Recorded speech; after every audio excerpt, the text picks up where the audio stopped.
Hello everyone, I'm Zhang, a PhD student in architecture at the University of Sheffield. I'm excited to share my recent findings with you today.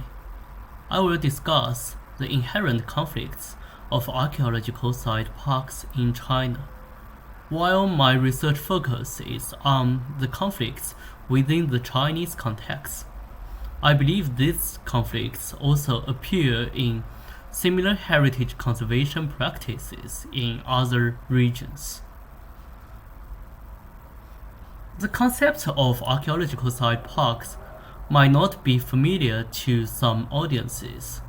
This slide presents a widely accepted official definition in the Chinese context. You can pause to read it. This image illustrates the core elements of a typical archaeological site park. It is clear that archaeological site parks are large complexes for heritage protection and interpretation. The research background is that I have found that in recent years, with rapid urbanization and the heritage conservation favor in China, the speed of constructing archaeological site park is astonishing, especially in the last decade. Many large archaeological site parks have been built across the country. This intense and rapid construction is supported by various parties. These parks seem to have become a widely recognized model for urban heritage conservation. Additionally, through literature reviews and my interviews, I found that many scholars seem to view these parks as an upgraded version of traditional heritage museums or a better model that spreads the functions of traditional heritage museums over a large area. So, the widespread construction of these parks and strong support from various parties, especially positive attitude from many scholars, made me question whether this heritage conservation model has some common and widespread conflicts. I find that few studies discuss the negative impacts of this model, with most focusing on specific cases rather than general conflicts. Additionally, there is very little research in English on this perspective. Therefore, I decided to explore this topic further. So, I divided my research into four main aims. The first is to investigate the reasons behind the widespread construction. The second is to examine the attitude in existing research. The third is to identify the common conflicts of this model through my own field research and interviews. The fourth is to find solutions or mitigation methods. I will conduct the last one then. So, to achieve these aims, I primarily employ the following research methods: literature review, archival research, field research, and interviews. So, first, I clarified the history of archaeological site parks in China and identified several landmark historical events. I divided this history into four stages. Due to time constraints, I won't elaborate on the specific history and events. The key events and their references are listed here. You can pause to view them if interested. All the references are also listed at the end of this presentation. Then, through field research and interviews, I identified several common conflicts of these parks. I categorize these inherent conflicts into three main areas. I believe these conflicts are universal and happen whenever an archaeological site park is constructed.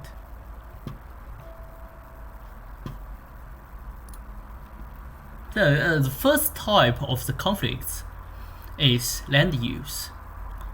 The sudden discovery of archaeological sites and the construction of large archaeological site parks inevitably conflict with urban expansion plans. Furthermore, the land where these sites are found often holds high real estate or commercial value, especially in city center. So, using this land for public archaeological site parks or non-profit parks inevitably leads to a decrease of revenue for the government. This image shows a satellite map of Xi'an, a historical city in China. In the core area of the city, as you can see, there are two large archaeological site parks. These parks occupy significant positions in the city. So the city traffic, residential area, commercial districts, and land economic value are all affected by the construction of this park. This is a trade-off faced by all archaeological site park constructions. The second conflicts come from funding and resources. Investors often prefer projects with quick economic returns rather than long-term heritage conservation, and maintaining large archaeological site parks need to continuous funding, which can be seen as a financial burden for the city. So, the conflict between economic development and heritage conservation requires a city to have good planning and positioning of heritage resources, as well as sufficient funds. Without this, building large-scale archaeological site parks could become a burden for the city. However, I don't think every city has these essential conditions at the same time. The second category of the conflict is about park design and interpretation. Building archaeological site parks will inevitably damage the site and its environment. Modern buildings and landscaping in the park can harm the site and clash with the historical authenticity of its surrounding environment. This image shows a newly constructed archaeological site park. Although architects designed low-profile site protection buildings with historical features, I still think these buildings inevitably alter the original environment of the site, the forest, I mean. The second major conflict is between visitor experience and preservation needs. To enhance the visitor experience, paths and viewing platforms can physically alter the site, affecting its integrity. Also, building these parks adds new layers of interpretation. Even carefully designed parks are shaped by designers' views. Since excavation, the site has been interpreted by archaeologists and scholars. And now, designers add their own interpretation layer. So this process can weaken or overshadow the site's original significance. This image is also from the same archaeological site park. To help visitors view the site, an elevated bridge was built over the site, even though its structural foundations are outside the site. It still changed the original appearance of the site, in my mind. Additionally, a reconstructed model next to the bridge here may not fully match the site's historical form and might include subjective elements from the designers. This can mislead and narrow visitors' understanding.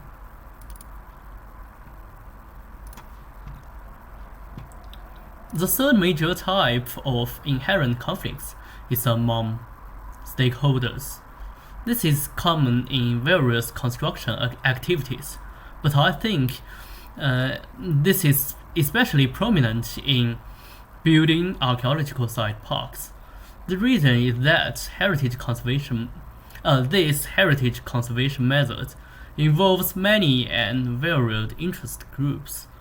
The different needs and interests of these groups are magnified in the construction process of archaeological site parks, especially larger ones.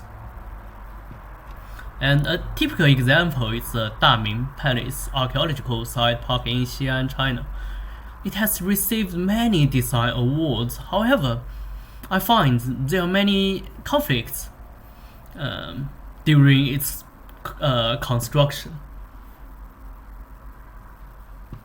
So, for example, there are conflicts between the community and decision makers. The government invested a lot of money and relocated many residents to build the park.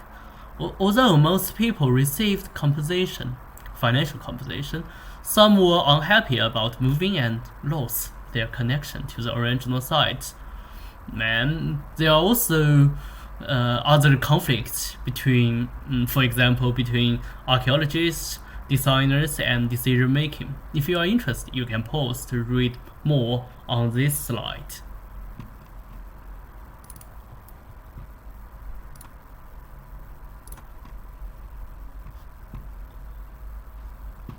So, in conclusion, my research found many inherent conflicts in the heritage conservation method.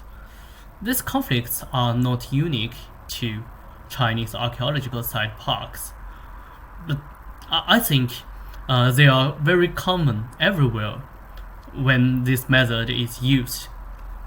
And I believe they undermine the rationale and the necessity of employing this approach. However, archaeological site parks, in my mind, are still important and effective for site conservation and interpretation. But I think they shouldn't be seen as a panacea for all heritage conservation situations. I've thought of some preliminary solutions. They might not fully solve the conflicts, but perhaps can reduce some of them. First is, I think decision makers and designers need to acknowledge these conflicts and address them before construction.